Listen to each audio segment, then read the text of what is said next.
Well, hello and welcome back to the Regiment Chronicles. Thanks for joining us again for episode 3. Today we're going to be talking about oceans, their vastness, their significance. But before we get into that, I want to introduce our guests for today. First, we have Corbin. Hi. We have Carson. Welcome. Jace. Salutations. And three-time returning guest, Gabe. Hello. So the first thing that I want to get us started off here is kind of the origins of the ocean and how the oceans formed. Of course, we know that the Earth is very, very old, and what I want to start off here is this kind of point of information here that 3.8 billion years ago, the oceans formed as a result of a process known as degassing. So as the Earth was being hit by several of these meteorites across, the poles, across the equator, water vapor was entering the atmosphere, and eventually that formed into liquid water. And because of this, as we know, life started to form, and that happened about 3.5 billion years ago. It's quite a miracle that it did happen.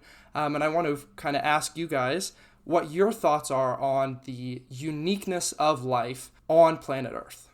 Well, I mean, it certainly comes about as a factor of both the temperature and the general state that Earth was in at this period, right? Like most planets, when they're going through this phase, like if you were to look at Pluto has lots of water on it. Right. But Pluto's water is all it's ice, it's frozen. And that water, therefore, at this point, could not be valid for life. Life could not use that. Right. It can't really form as a result of that, purely because it's so much further away from the sun. The Earth, in its current state, at that time period, about 4 billion years ago, I believe, was actually pretty warm, and that allowed liquid water to be present through that degassing process, and that's really what gave rise to life, and that is not common, on a galactic universal scale. But I don't think it makes us unique. If you think about the vastness of the universe, there must be some place where this happened as well. On a grand galactic scale, the probability that this one thing happened twice it goes up. Right, and especially when we look at planets in terms of we talk about the Goldilocks zone, if you've heard that term before, which is the area where liquid water can form. Now, that's not the end-all in terms of life forming, but there's definitely millions and millions of planets just in our galaxy that are in this zone. For sure. And, I mean, if you're looking at something like, say, take the Drake equation. And so the Drake equation is basically saying you have a value n, which is the number of civilizations which humans could communicate, or in some variations of it, which life could communicate, which life exists. So in this case, that would be our planet with liquid water, that sort of thing, right? Basically, that's saying that value is equal to the mean rate of star formation times the fraction of the stars that have planets times the average number of planets that could support life per star with planets, and then times the fraction of life supporting planets times the fraction of planets with life where that develops intelligence, where life has liquid water present, where life can develop. I mean, you would think that that's going to produce a really small number, but generally speaking, on a galactic scale, it's pretty huge. So while we're not necessarily unique, we are the only one we know of that has life. So to some extent, liquid water definitely led to that condition. Right, and we've talked about space in our first episode and the vastness of space, and I want to get into more towards the ocean here and talking about its vastness, and I want to talk about something that we all think about but maybe not acknowledge to the extent of space, which is how little we truly know about the oceans. We've done significant testing and satellite and telescoping of different bodies on Earth and, of course, on the moon, and it's interesting that we have a lack of focus on the ocean, which is really such a close body of exploration, such a close point of research. And kind of just some statistics here for you. 71% of the Earth is covered by water. It contains 96% of the Earth's living space and 80% of the living organisms. More than 80% of the entire ocean remains unexplored. So when you compare that to significant portions of the moon, which have been telescoped and mapped, it's interesting that we have such a lack of knowledge of the ocean. And I want to open that. Well, I think the thing with the oceans is that they're incredibly hard to explore. With space, there's nothing out there. Right. And we get most of our observations, aside from the moon, from just telescopic data, scanning, whatever. You can't do that with the ocean. you have to send a camera down there because sonar waves, even in submarines, they're extremely limited in their ability to Right. scan. And you can't even get a radio signal down to a submarine. They have to break surface just to be able to contact. And so it's for that reason, it's not from a lack of focus on the oceans that we know so little. It's from just, it's super difficult to even get down there. And even with the same funding that we, or the same rigor that we gave space exploration, it would be probably 10 times as hard just to scan all of the ocean. Right, and I guess more what I meant was that our lack of focus kind of comes from what we were talking about in the sense that it's so hard to explore the oceans. There's such extreme conditions that it's kind of easier to pull back and look at other things that we can explore. Naturally, obviously, yeah, there's water pressure under the ocean, which is incredibly massive. And that just makes it so much harder to send down any sort of observational craft or let alone a Right. person. I do think that it's crazy how the ocean is so unexplored, but we live on the same planet as it. Right. It's so big, it just hurts your brain to even think about what could be down there, what massive things that could be absolutely terrifying are down there, and how little we know about some species that probably exist Right. in the oceans.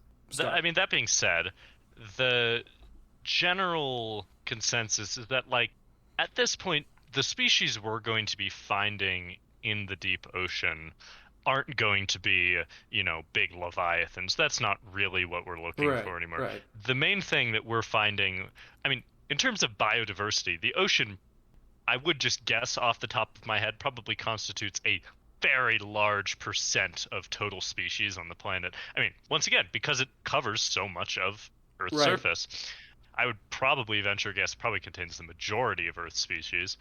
It purely certainly in contains the majority variety of living organisms. Well, in terms of biomass, definitely. Right. You'd think trees and forests on Earth, but the ocean has that too, in Right. kelp forests and seaweed, and it has an equivalent amount of growth actually in a lot of places. But Interesting. even when you're looking at like species that have yet to be found in the deep ocean, you're not really for the most part, it's not really visible species. It's mostly zooplankton and other sorts of very, very, very small, maybe small fish, but like anglerfish and other sorts of like sharks and megalodons. Right. Those are much easier to A, find, and B, we can use certain tests to basically rule them out as Right. things that are lurking down there per se. And I mean, the like 20%, less than 20% of the ocean being explored statistic is true, but it is misleading. We definitely know the shape of the ocean. Yeah, with It's just sonar the and issue. Yeah, exactly. The issue is just the volume of it, right. and the fact that that statistic is encompassing the volume of the ocean. In terms of the volume of the ocean, there's a lot of that you can't explore because once again, there's no surface for you to tack onto when Right. you're mapping that. It's that's where the difficulty comes in, and that's once again, combined with pressure, combined with lack of radio signal, combined with other things, it makes it a very, very, very difficult task. Right, and you mentioned kelp and kind of that in terms of the ocean significance. Another statistic I want to point you guys towards is the oceans hold an estimated 80% of the Earth's mineral resources, and that's kind of an important statistic when we think about the future of ocean exploration and kind of the science importance behind the ocean. So when I think about that, I think of course, jobs, and then further I think about wind energy, and I want to open that, guys, to you in terms of the importance of wind energy as we start to sort of move into a more sustainable, more renewable, resourced humanity. Well, I think the importance of ocean wind energy has already been fully shown by the world's governments. If you look any Bay Area, you will find wind turbines there, especially Right. like in the Netherlands where they're right there. There are tons of wind turbines and they produce so much energy for especially those coastal cities. It's difficult to get that stuff inland right now. It's just far more windy at sea. There's no natural things to obscure it, and so it's a huge untapped source of energy that we really need to apply. Thinking about like the minerals, like you said, I think it will end up being very important eventually when we start to run out of things, and that should be something that we should start trying to develop soon, is a way to find all these minerals and things that we're going to need eventually Right. to help us in the near future. Well, we've started using, I mean, we've been doing this for a while now, oil rigs and Right. extracting those resources from the bottoms of seas and oceans. But when you're actually trying to set up, say, some sort of advanced mining operation at the bottom of the sea, there's so many issues, and that's, I mean, naturally why we haven't done it yet, because it's not a straightforward process. You're dealing with millions of tons of water Right. you have to navigate. Right, and you mentioned oil rigs. I want to get into kind of the impact of humans on the ocean and kind of our negative impacts for the majority. But before that, I want to talk about the ocean as a platform for scientific discovery. When we think about unexplored bodies on the earth, we think of the ocean, of course, but we also think about things like the Amazon rainforest, which is kind of a more terrestrial body that we still have yet to explore the majority of. And unlike the ocean, it is, of course, on land, but it contains varying different and extremely different to the ocean forms of life. So when I think about the ocean, when I think about the Amazon rainforest in that light, I think about what kinds of medicines, what kinds of other scientific discoveries we could find in these bodies if we simply explored them further. I mean, I think the key term there you said is simply explore them further, right? I mean, of course it's not simple, but Right. neither is also any science. And I mean, yeah, of course you're looking at discoveries. I mean, 20 years ago, right, the discovery of, non-photosynthetic things living at the bottom of the sea was fantastic in its own right. Right. But even just the idea of being able to, chemically process geothermal energy as a means to fuel life, that doesn't necessarily have huge implications, but it's certainly an interesting premise. And in terms of medicine, yeah, you mentioned penicillin just came from the accidental observation of a fungus, basically, right? Right. And the idea that there are enzymes or certain chemical compounds or certain things, within creatures that could be living down there, that's very, very, very important to, humanity as a whole. Like, look at blue whales, right? Right. Blue whales should die of cancer. By all intents and purposes, blue whales have a fantastically terrible surface area to volume ratio. They have a lot of cells, and those cells should be dying of cancer. Just statistically speaking, a blue whale, and sharks are the same. They should have so much cancer in them. Right. But they don't. And for whatever reason, we have yet to figure this out, but, it could have huge implications for cancer treatment, cancer prevention, true, yeah. understanding cancer, because these animals clearly have found a way to deal with it, because they should have died from cancer. Right, and I think that kind of brings me, when we think about blue whales, I think we think about the extraordinary distances that they travel, both under the water and, of course, across the water, traveling from Alaska to Mexico and across the Pacific and other oceans. And it's interesting when we think about their journeys because it kind of reminds us of the extreme conditions of the oceans. We mentioned that before, and the extreme pressures. And we talk about the feats of human exploration that we've accomplished so far. We think about the Mariana Trench, Challenger Deep, which is the deepest point on the Earth's oceans. And we think about the bacterias and animals that live in these extreme temperatures, extreme pressures, and extreme conditions overall in the oceans. And I wanted to ask you if that brings you hope for maybe the prospect of life on other planets or the prospect of life survival. Yeah, so, I mean, life is incredibly robust. If it exists, it will probably find a way to survive. Right. And at the bottom of the ocean, there's so many very interesting things that we yet to discover, but that we have found and that we are looking at. And I'm sure if we manage to find a planet with liquid water and that had the right recipe for life, there's a very high likelihood that it would be able to survive in whatever sort of extreme situation is thrown at it. Right. At the bottom of the Marianas Trench and the Challenger Deep, it's obviously an incredibly inhospitable zone, yet we still know that there's things to be explored down there that are likely beating the impossible odds. Yeah, that's an interesting point. I think, like you said, life is robust, life is able to survive. But when I think about the survival of life, of course, immediately I think humans. We're not the only thing on Earth, but of course I'm a human, so I kind of have a precedent for humans. But Sure, we are the only thing on Earth. Right, exactly, yeah. So, but the threat to humanity right now, one of the things that is most threatening, in my opinion, is climate change. And when we talk about ocean in its relation to climate change, we think about rising sea level and possibly coral reef death. We talked about oil spills earlier, and I want to bring us, before we discuss that, to a statistic here. By 2100, the ocean is very likely to warm by 2 to 4 times with low emissions and 5 to 7 times with high emissions. So depending on how we choose to change and how we choose to shift, whether that's to renewable resources or whether we stay in black carbon, which is very detrimental. And I want to open that to you guys and what your thoughts are on that. Well, so obviously oceans are intertwined with climate change in a lot of ways. But for one, a statistic here, by 2050, the ocean is expected to rise, the coastline is expected to rise by about 12 inches. There's a lot that we do that affects the oceans, and there's a lot of things that we're trying to do to minimize that effect. Yet, Right. I think at this point, it's kind of a tough battle for us to choose to fight this climate change at this point. And it's something that we are trying very hard to do. Obviously, there's a lot of challenges and implications alongside it. Plastics in the ocean and all of this that are kind of unintended consequences of our actions that we need to start managing.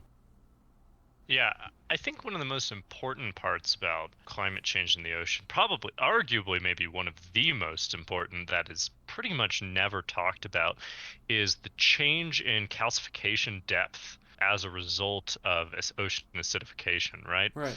And so basically what that is right, when you have in your ocean, which sequesters carbon dioxide, and it does that really well. Water's actually very good at that.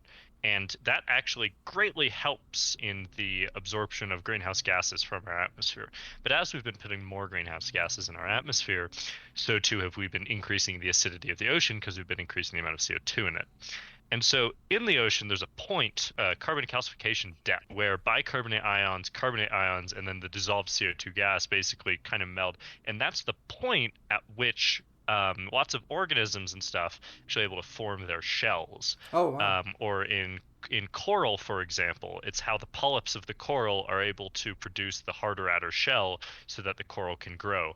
And so in a lot of cases where you have coral reefs dying and where you have other marine life dying, that's because they're dependent on a certain acidity of the ocean in order to actually take those bicarbonate and carbonate ions and actually convert them into a calcium substance that they're able to use for their shells.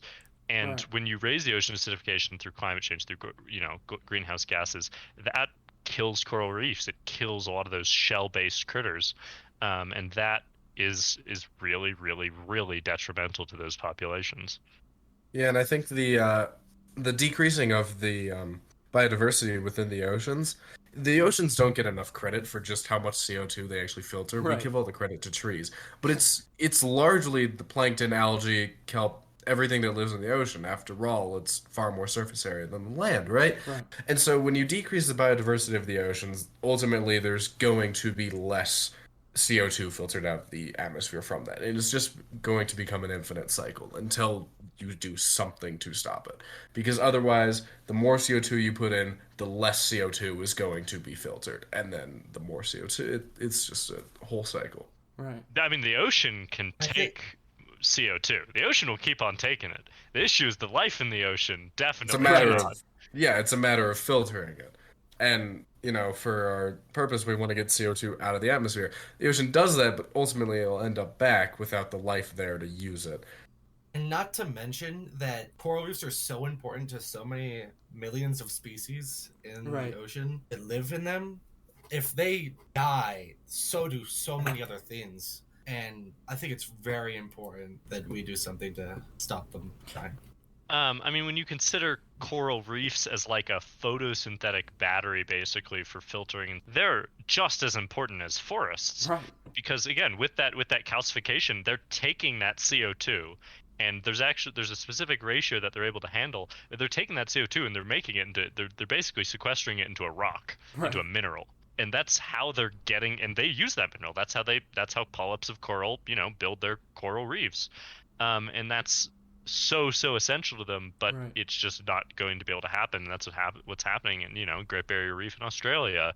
A lot of other, large reefs are really suffering, where this carbon assimilation just can't be established as a result of too high of an amount of carbon, that it kills the plants before they can use photosynthesis to power the formation of that crystalline lattice that kind of entraps it. Yeah, that's interesting, and I think we think about the death of the coral reef as kind of something that's far away, but it's really closer than we think, and a lot of the research that I've done recently points in many directions to an extinction level event in terms of the amount of species that are going away at any given year. And we think about extinction level events like the meteorite that hit the Earth and killed the dinosaurs, or we think about events after the Cambrian explosion. But it's important to note that we are in a time where similar things are happening, and it's important to address those things as in the moment and not as something that is to come, but rather something that is happening right now and that we need to combat as opposed to preventing, but that's still an important factor in it. Lastly, I want to talk about, Gabe already previously mentions it, but plastic in the ocean. It kind of goes along with climate change and humanity's impact on the oceans in a negative light, but we think about the great garbage patches across the world and across the oceans, possibly the Pacific Great Garbage Patch, which is off the coast of California and near Hawaii. An incredibly large amount of plastic is in this gyre. And I want to ask you, how do you think we can prevent the growth of these plastics and further the growth of the patches and plastic in everyday life just through simple actions that we do at school, at home, and what you think on that? I think that the start is to just figure out what to do next. If we stop doing the stuff we were doing to get the trash in the ocean, right, I think it'll make it much easier to clean up and fix the problem. So making like something that can get rid of our trash and not have them all spill up in these massive, disgusting piles that are killing millions of species. right. I think it's very important to look at the future of what we're going to do with it and then move on to... Well, yeah, and I mean, Grayson was talking about, individual actions that you can take. Write letters to your congressman, write letters to your senators, write letters to your local government. Make them hold corporations that are polluting the ocean accountable. Call them, write letters, do anything. I mean, most of these places have, pretty solid mail departments at this point. Right. They probably only have a few phone lines, but you just need to talk to it. You need to speak out. You need to talk to the people who have the power to hold corporations that are polluting the ocean accountable. Because as much as every commercial would like to make it seem that it's the plastic straws that are causing the sea turtles to die, it's not the plastic straws Right. that are causing the sea turtles to die. It's the ocean acidification that's preventing them from forming their shells that's causing them to die. That's killing more than the straws is. Right. The issue is that it's not you. You as an individual don't matter. You are not polluting the oceans. You can take some solace in that. The issue is it's the corporations that you're buying from that are polluting the oceans. And you need to take a political stand. You need to hold these corporations accountable. You need to speak to people Right. who can hold the corporations accountable, because unfortunately, you as an individual do not have the power to change that. You need to talk to people and convince people and change minds in order to actually make a real change. People need to be galvanized into action. And we, as much as we say, we need to limit our pollution, we need to recycle more, it's less about that, and it's more about actually doing something. Right. Yeah, I mean, every Sunday I like to just in the morning, I tell people this, but I'm not actually lying. I like to give a call to just like some local government agency and complain about something. It always gets me motivated to do my homework for whatever reason. But seriously, you just do it. You elected them, or I mean, Right. Your parents elected them. People elected them. This is quite literally their job. Right. I mean, call them, complain. Yeah, and I think one stunning example of that, or at least a really good motivator for people who might not believe what you're saying and say, oh, I really don't have an effect, is the New York landfill system, which has dramatically changed in the past few decades. Originally, in the 1800s, New York would dump their trash, 1800s and into the 1900s, would actually dump their trash into the oceans just directly. And eventually, through public support, that was banned. And now they have a really stunning example of how that can change. They burn their trash and actually filter the emissions so that very little escapes. And they have dramatically decreased the amount of greenhouse gases that are released via landfill buildup and via, of course, they create a tremendous amount of trash, just New York City, but New York State as a whole. And it's really a stunning example of how people can promote better welfare for humanity. Well, I want to thank all of our guests here today, Corbin, Carson, Jace, and Gabe. And I want to promote again the idea that you are not alone in the fight against climate change and against protecting our oceans. And like Jace mentioned, you can reach out to congressmen and to senators and to representatives. It's really important that you do that, and that's their job. That's really important that we utilize their job to our benefit. So thanks for joining us, and make sure to check us out for episode 4 coming next week. Make sure to check us out on Spotify and Apple Podcasts. As always, tell someone you love them, make someone smile, and goodbye.